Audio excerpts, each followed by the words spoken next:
નમસ્કાર વિદ્યાર્થી મિત્રો, ઈ લર્નિંગ અંતર્ગત શ્રી આર એ પટેલ બોયઝ હાઈસ્કૂલ વડવાણ વતી હું આપ સૌ વિદ્યાર્થી મિત્રોનું હાર્દિક સ્વાગત કરું છું. આજે આપણે નિશ્ચય પૂરું કરી અને સંબંધ અને વિધેયના પહેલા વિડિયોમાં મળીએ છીએ.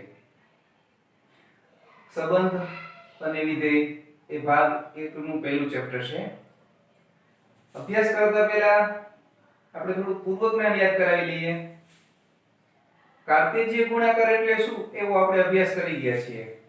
તો કાર્તેજીય ગુણાકાર એટલે a અને b કોઈ ગણ હોય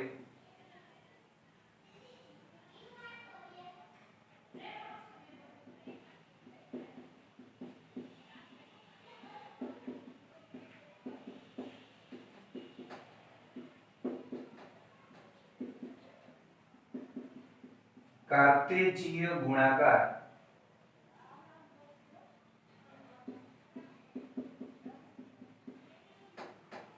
જેને a ક્રોસ b વડે દર્શાવાય અને ડિફાઇન કઈ રીતના થાય તો એક ક્રમયુક્ત જોડ થાય જ્યાં a belongs to a અને b belongs to b. a ના દરેક ઘટક આગળ રાખવાના છે અને b ના દરેક ઘટક પાછળ રાખવાના છે અને ક્રમયુક્ત જોડ એટલે કહી શકાય કે એમાં ક્રમનું મહત્વ છે. હું a આ રીતનો લઉં,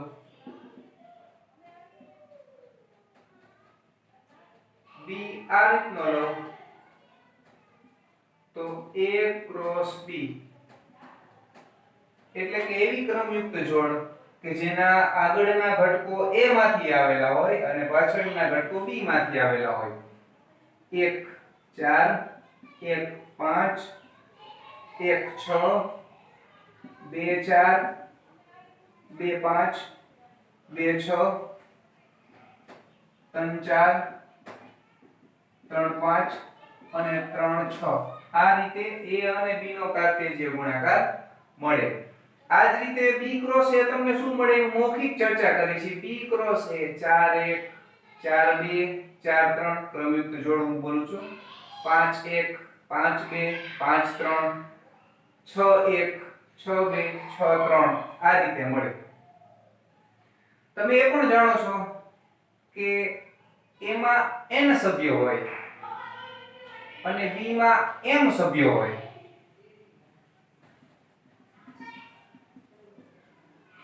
તો a ક્રોસ b માં સભ્યોની સંખ્યા n m જેટલી થાય. અત્યારે 9 આવવાનું કારણ શું? તો a માં 3 સભ્યો હતા, b માં પણ 3 સભ્યો હતા એટલે a અને b ના કાર્તેજીય ગુણાકારમાં 3 ગુણ્યા 3 એટલે કે 9 સભ્યો આવેલ છે. જો a માં એક સભ્ય ઓછો હોત એટલે કે a માં બે સભ્યો હોત, b માં 3 હોત તો a ક્રોસ b ના કાર્તેજીય ગુણાકારમાં 6 ઘટકો મળત. આ ન મળત. તમે સમજી શકો છો. આ વાત થઈ a અને b ના કાર્તેજીય ગુણાકારની. ફરીથી હું લખી નાખું છું.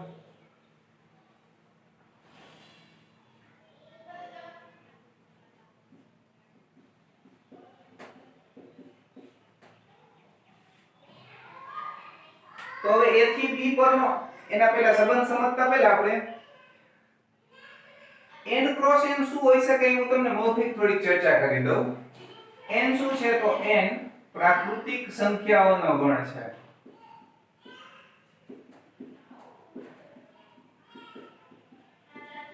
પ્રાકૃતિક સંખ્યાઓ બધી જ છે એમાં. તો n ક્રોસ n તમે કહી શકો કે એમાં ક્રમયુક્ત જોડ 1 1 1 2 1 3 1 4 1 5 up to 2 1 2 2 2 3 2 4 2 5 up to 3 1 3 2 3 3 3 4 3 5 up to 4 1 4 2 4 3 4 4 4 5 up to 5 1 5 2 up to 6 1 6 2 6 3 up to 7 1 એ જ રીતે મળશે. તો એનાથી આગળ વિદ્યાર્થી મિત્રો આપણે z ક્રોસ z ની ચર્ચા કરીએ.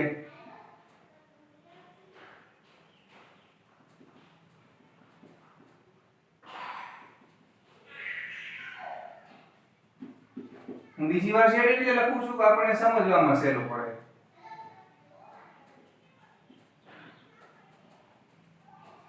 તો z ક્રોસ z તમે કહી શકશો કે એની શરૂઆત જ ક્યાંથી થઈ ખબર નહીં, આપણે જાણતા નથી કારણ કે આગળ આમાં ઇન્ફાઇનાઇટ ઋણ સંખ્યાઓ છે.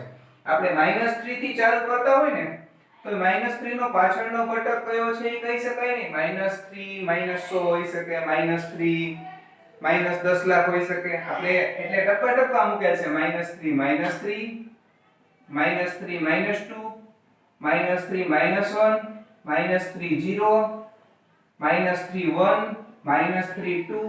આમાં આનો પણ એન્ડ નથી, ટપકા ટપકા ટપકા એટલે મૂકેલા છે અપ ટુ ઇન્ફાઇનાઇટ સુધી. પછીનો ઘટક આપણે -2 લઈએ, -2 -3. તો તમે હવે સમજી શકો છો કે z ક્રોસ z માં અસંખ્ય ક્રમયુક્ત જોડ આવે અને કઈ રીતે આવે. આનાથી આગળ વાત કરીએ તો r ક્રોસ r ની જ્યારે આપણે જોડ લખવાની વાત કરીએ ને, r એટલે તમામ વાસ્તવિક સંખ્યા.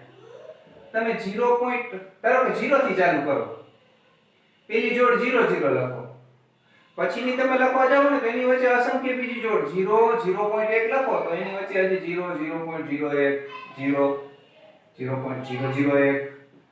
એટલે r માં તો દરેક જોડની વચ્ચે પણ અસંખ્ય. આમાં જો વચ્ચે આપણે અપ ટુ નથી કરેલા, પણ r ક્રોસ r વિચારી શકાય, લખી ના શકાય. આપણે z ક્રોસ z આ રીતે લખવાનો પ્રયત્ન કર્યો તો તમે હવે ક્રમયુક્ત જોડ શું છે એ સમજી ગયા છો.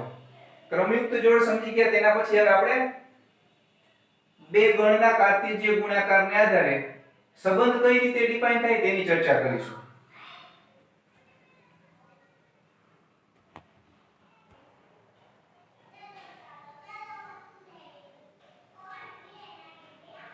a થી b પરનો સંબંધ.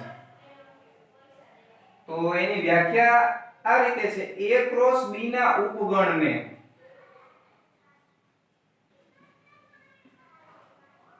a થી b પરનો સંબંધ કહે છે.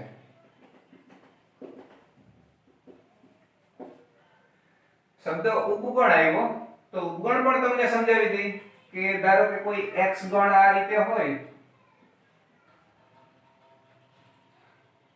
તો x ના ઉપગણ કયા કયા હોઈ શકે? તો x ના ઉપગણ સૌથી પહેલા ખાલી ગણ દરેક ગણનો ઉપગણ છે. પછી એકાકી ગણ 1 2 3 આના બધા સભ્યો આમાં છે એટલે આ x નો ઉપગણ છે. આ ગણના પણ બધા સભ્યો x માં છે. એ જ રીતે બે સભ્યો વાળા ગણ લઈએ તો 1 2 1 3 2 3 અને 3 વાળો છેલ્લે ગણ પોતે.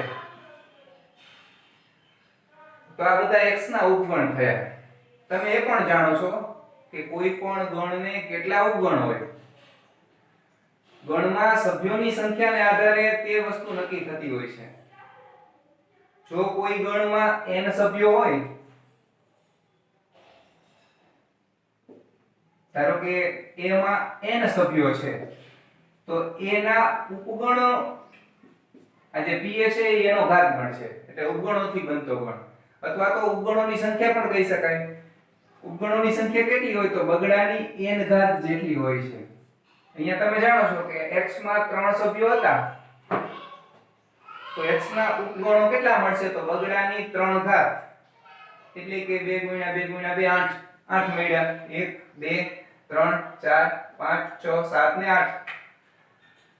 એમાંય પાછા તમે એ પણ જાણો છો કે નજીવા જે આપણે નરી આંખે જોઈ શકાય ખાલી ગણ અને ગણ પોતે કોઈ પણ જાતની મહેનત વગર, આને અનુચિત ઉપગણ કહે છે એ પણ તમે જાણો છો. અને બાકીનાને ઉચિત ઉપગણ કહે છે. કોઈ પણ ગણ હોય, તમે કોઈ પણ ગણની વાત કરતા હોય, ધારો કે કોઈ ગણ y ની વાત કરો છો તો જોયા વગર આપણે એમ કહી શકીએ કે ભાઈ y નો ઉપગણ થાય અને ખાલી ગણ પણ y નો ઉપગણ થાય. આ બે ઉપગણ એવા છે જે અનુચિત ઉપગણ એવું નામ આપેલું છે. અને એ સિવાયના જે ઉપગણ હોય એને ઉચિત ઉપગણ કહે છે. તો તમને એમ પૂછી શકે કે ભાઈ કોઈ ગણમાં 4 સભ્યો છે તો તે ગણના ઉચિત ઉપગણની સંખ્યા કેટલી? તો આપણે કુલ ઉપગણ કેટલા? તો કુલ ઉપગણ બગડાની 4 ઘાત એટલે 16. એમાંના અનુચિત 2 બાદ કરીએ 14 મળે. તમે સમજી શકો છો વિદ્યાર્થી મિત્રો. અને કોઈ પણ ગણ માટે અનુચિત ઉપગણ 2 જ હોય, ખાલી ગણ માટે એક જ હોય. તો એથી b પરનો સંબંધ એટલે શું? તો આપણે a ક્રોસ b ના ઉપગણને આપણે ઉપગણ સંખ્યા છે. હવે આપણે ઉપગણ કોના લેવાના છે? તો a ક્રોસ b ના. આના સભ્યો આ રીતે હતા, તો a ક્રોસ b ના સભ્યો ક્રમયુક્ત જોડ સ્વરૂપે છે. તો સૌપ્રથમ ખાલી ગણ મળશે એક. ખાલી ગણ તો a ક્રોસ b ના ઉપગણ લખવાનો પ્રયત્ન કરું છું. આમ r1 થી લખું છું ખાલી ગણ. પછી આમ એક સભ્યો વાળા લેતા જઈએ. આ લખી છે, આ a ક્રોસ b નો ઉપગણ છે, તો 1 4 રાખીએ તો છે, કારણ કે આના તમામ ઘટકોમાં એક જ ક્રમયુક્ત જોડ છે જે આમાં આવેલ છે. 1 5 રાખીએ. આ જ રીતે હું બધા નથી લખતો, એક વાળા બધા લઈ શકાય, પણ 3 7 ન લઈ શકાય, 4 4 ન લઈ શકાય. આનો ઉપગણ હોવો જોઈએ. r4 હું બે વાળા લઉં, 1 4 2 4. r5 1 6 2 5 3 6. r6 આ કોઈ a ક્રોસ b. તો આ બધા a ક્રોસ b ના ઉપગણ હોવાથી આ પણ a ક્રોસ b નો ઉપગણ છે, આ પણ છે, આ પણ છે, બધા છે. એટલે આ બધા a થી b પરના સંબંધ છે. તો આવા કેટલા સંબંધ મળે? તો ફરીથી ડેફિનેશન તમે સમજીએ કે a ક્રોસ b ના ઉપગણને a થી b પરનો સંબંધ કહે છે. તો હવે તમારે કેટલા સંબંધ મળે જાણવા માટે a ક્રોસ b ના ઉપગણ કેટલા મળે એ સમજવું પડે. a ક્રોસ b ના જેટલા ઉપગણ મળે એટલા a થી b પરના સંબંધ મળે. તો વળી પાછું આપણે અહીંયા આવી જાય કે કોઈ ગણમાં n સભ્યો હોય તો તે ગણના ઉપગણની સંખ્યા 2 ની n ઘાત. તો તમારે એ વિચારવું પડશે કે a ક્રોસ b માં કેટલા સભ્યો છે. હાલ પૂરતી વાત કરીએ તો a ક્રોસ b માં 9 સભ્યો હતા. a ક્રોસ b માં 9 સભ્યો છે એટલે a ક્રોસ b ના ઉપગણની સંખ્યા બગડાની 9 ઘાત 512 મળે. આ a ક્રોસ b ના ઉપગણ, અને એ બધાને a થી b પરના સંબંધ કહે છે. તો a થી b પરના સંબંધની સંખ્યા આ કેસની અંદર 512 મળે. એમાંનો આ એક સ્પેશિયલ છે કે જે a ક્રોસ b ના તમામ સભ્યો સમાવે છે, એટલે આ સંબંધને સાર્વત્રિક સંબંધ કહે છે. કોઈ પણ દાખલો તમે ગણતા હોય, ધારો કે કોઈ x અને y ના કાર્તેજ્ય ગુણાકાર x ક્રોસ y માંથી તમે એના ઉપગણ લખતા હોય, એટલે કે x થી y પરના સંબંધ લખતા હોય, ત્યારે જ્યારે તમે x ક્રોસ y લખો એને સાર્વત્રિક સંબંધ કહેવાય, અને ખાલી ગણને રિક્ત સંબંધ કહેવાય. રિક્ત સંબંધ. હવે તમને આ વાતનો અંદાજિત આવી ગયો કેટલા સંબંધ મળે, પણ હવે અહીંયા લખેલા હતા એને આધારે તમે કીધેલું છે. પણ એક બીજો પ્રશ્ન પૂછી લઈએ કે જો a માં 2 સભ્યો હોય, b માં 3 સભ્યો હોય, અને તમને એમ પ્રશ્ન પૂછવામાં આવે કે આવા કેસની અંદર a થી b પરના કેટલા સંબંધ મળે, તો તમારો જવાબ એવો હોય છે કે સૌથી પ્રથમ તો આપણે a ક્રોસ b માં કેટલા સભ્યો છે એ નક્કી કરીશું. a ક્રોસ b માં કેટલા સભ્યો છે? તો a અને b ના સભ્યોના ગુણાકાર જેટલા 6 સભ્યો છે. હવે કોઈ ગણમાં 6 સભ્યો હોય તો એના ઉપગણ કેટલા મળે? તો બગડાની 6 ઘાત, એટલે કે 64 મળે. તો આવા કેસની અંદર આપણને 64 ઉપગણો મળે છે. તો a થી b પરના સંબંધોની સંખ્યા 64 થાય. જો વિદ્યાર્થી મિત્રો હજી એ કઈ તમને તકલીફ હોય તો તમે કોમેન્ટમાં અથવા મારા WhatsApp પ્રશ્ન પૂછી શકો છો. કોઈ પણ જાતની મુશ્કેલી હોય, સમજવામાં ક્યાંય તકલીફ પડતી હોય તો વિના સંકોચે નાનો મુદ્દો અત્યારે સમજવામાં પૂછવામાં કોઈ સંકોચ રાખવો નહીં.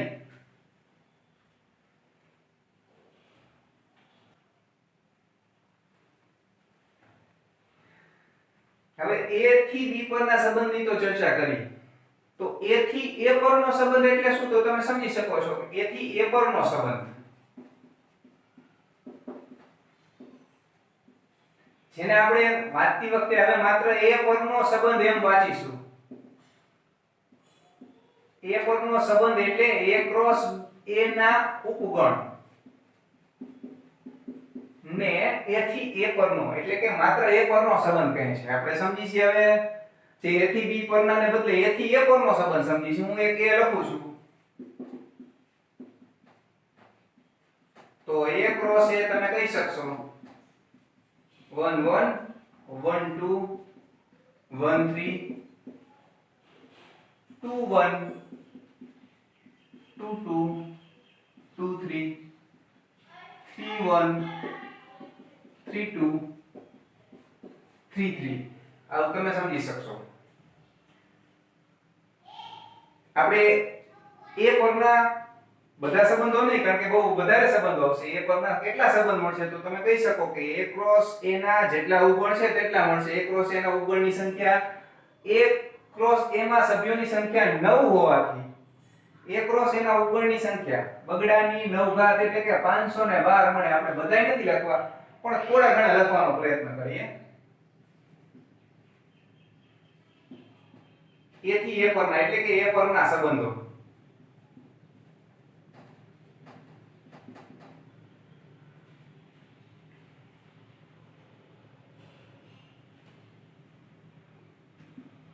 સૌપ્રથમ r1 લખું છું ખાલી ગણ r2 1 1 r3 3 2 r4 1 1 2 2 r5 1 1 2 2 3 3 1 2 r6 1 2 2 1 3 3 r7 1 2 2 1 2 3 3 2 r8 આખો a ક્રોસ a. તો આ છે આ જે બધા રેખા છે એ a ક્રોસ a ના ઉગણ હોવાથી આ બધા a પરના સંબંધ છે. વિદ્યાર્થી મિત્રો a પરના સંબંધ છે. હવે સંબંધોની થોડીક વિશેષતા. અમુક ગુણધર્મોનું પાલન કરે તો એને આવો સંબંધ કહેવાય, અમુક ગુણધર્મોનું પાલન કરે તો આવો સંબંધ કહેવાય. સંબંધોના થોડાક વિશેષ ગુણધર્મો આપણે જોઈ છે કે કેવા સંબંધને સ્વવાચક સંબંધ કહે છે. આપણે સમજી છીએ સ્વવાચક સંબંધ.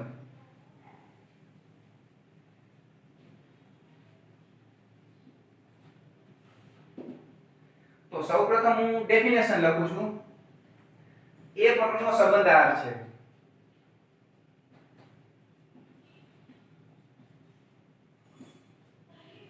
જો કઈ વાતનું પાલન કરે તો સ્વવાચક થાય એની વાત હવે આવે છે. જો every a belongs to a માટે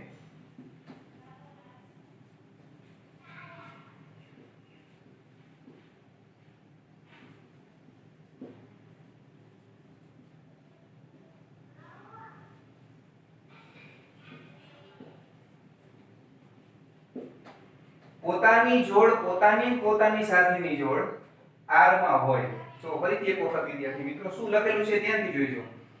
સંબંધ r છે ઈ r સ્વવાચક ક્યારે થાય તેની વાત લખેલી છે. સ્વવાચક ક્યારે થાય તો એના જેટલા સભ્યો છે તે તમામ સભ્યો માટે એની પોતાની સાથેની જ જોડ r માં આવેલી હોય. હું એમ તમને કહું આ ઉદાહરણને ભૂલી જાઓ કે એમાં 8 9 10 છે અને a પરનો સંબંધ r છે. તો ડેફિનેશન એમ કહે છે કે r સ્વવાચક ક્યારે થાય તો 8 ની 8 સાથેની જોડ r માં હોય, 9 ની 9 સાથેની હોય, 10 ની 10 સાથેની હોય તો r સ્વવાચક થાય. મેં એમ નથી કીધું કે 8 8 આવી જાય એટલે સ્વવાચક થઈ જાય. મેં ત્રણેય સભ્યો લીધા. આપણે શું કહીએ છીએ એના જેટલા સભ્યો છે તે તમામની પોતાની સાથેની જ જોડ r માં આવે. એમાં 10 સભ્યો હોય તો 10 એ 10 ની પોતાની સાથેની જોડ r માં સમાવેશ થતો હોય તો r સ્વવાચક કહેવાય. આ કેસની વાત કરીએ તો સ્વવાચક નથી. કારણ કે જો 1 1 ની જોડ નથી, 2 2 નથી, 3 3 નથી. એટલી આવવી જોઈએ.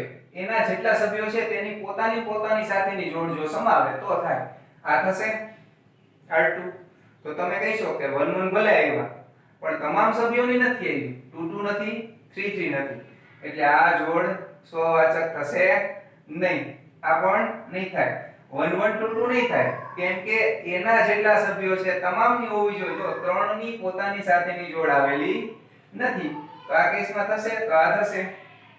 પછી ઈ સિવાયનું કંઈ પણ આવે તો ચાલે. શરત એટલી છે કે એના જેટલા સભ્યો છે તે તમામની પોતાની સાથેની જોડ R માં હોય એટલે સ્વવાચક થાય. ટૂંકમાં કહી દો એમાં 1 થી 5 હોય તો કેવો એ પરનો સંબંધ સ્વવાચક થાય? તો 1 1 2 2 3 3 4 4 5 5 ને સમાવે એવો સંબંધ સ્વવાચક થાય. તો આ સ્વવાચક છે, આ નથી, કારણ કે 1 1 2 2 નથી, આ પણ નથી. આ થશે આ એકરો છે એટલે પોતે, એમાં 1 1 છે, 2 2 છે, 3 3 છે. તો તમે સ્વવાચક વિશે અભ્યાસ કર્યો. હવે વાત કરીએ સમિત સંબંધ.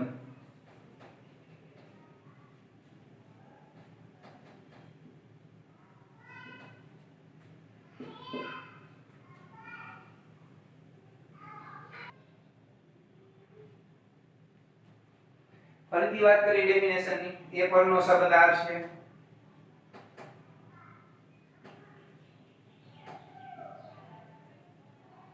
હવે એના સભ્યો સાથેની વાત નથી, હવે R સાથેની જ વાત છે. જો વિદ્યાર્થી મિત્રો જોજો, every AB belongs to R માટે